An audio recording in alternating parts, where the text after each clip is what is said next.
News Kannada ವಾಹಿನಿಗೆ ಸ್ವಾಗತ. ಯಾದಗಿರಿ ಜಿಲ್ಲೆ ಗುರುಮಠಕಲ್ ಮತಕ್ಷೇತ್ರದ ವ್ಯಾಪ್ತಿಗೆ ಬರುವ ಹೊನಗೆರೆ ಗ್ರಾಮಕ್ಕೆ ಹೋಗುವ ರಸ್ತೆಯು ಸಂಪೂರ್ಣ ಹದಗೆಟ್ಟಿದ್ದು ಸಂಚಾರ ನಿತ್ಯವೂ ಕೂಡ ದುಸ್ತರವಾಗಿದೆ. ಇದರಿಂದ ರಸ್ತೆಗಳು ಮಳೆಯಿಂದ ಹೊಂಡಗಳಾಗಿ ಕೆಸರುಗತಿಯಾಗಿ ವಾಹನ ಸಂಚಾರಕ್ಕೆ ತೊಂದರೆಯಾಗ್ತಾ ಇದೆ. ಅನೇಕ ದ್ವಿಚಕ್ರ ವಾಹನಗಳು ಕೆಸರಿನಲ್ಲಿ ಸಿಲುಕುವುದು ಸಾಮಾನ್ಯವಾಗಿದೆ. ಹೊನಗೆರೆ ಗ್ರಾಮದಿಂದ ಯಾದಗಿರಿಗೆ ಬರಬೇಕು ಅಂದ್ರೆ ಸಾರ್ವಜನಿಕರ ಪರದಾಟ ಹೇಳುತ್ತಿರದಾಗಿದೆ. ಪ್ರಯಾಣಿಕರು ಕೆಸರಿನಲ್ಲಿ ಸಿಲುಕಿ ಸಂಚಾರಕ್ಕೆ ಅಡಚಣೆ ಉಂಟಾಗಿರುವ ಘಟನೆ ಕೂಡ ಜರುಗಿದೆ.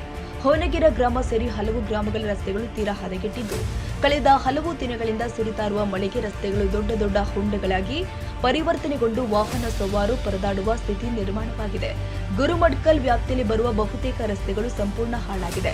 ಇದರಿಂದ ವಾಹನಗಳ ಸವಾರು ಪರದಾಡುವುದು ಸಾಮಾನ್ಯವಾಗಿದೆ. ಮಳೆ ಬಂದ್ರೆ ಈ ರಸ್ತೆ ನೀರು ತುಂಬಿ ಕೆರೆಯಂತಾಗಿ ನಂತರ ಕೆಸರು ಗತಿಯಾಗಿ ಮಾರ್ಪಡುತ್ತೆ. ಈ ವೇಳೆ ವಾಹನ ಸವಾರು ಜಾರಿ ಬೀಳುವುದು ಹಾಗೂ ಅಪಘಾತ ಕಟ್ಟಿಟ್ಟ ಬುತ್ತಿಯಾಗಿದೆ.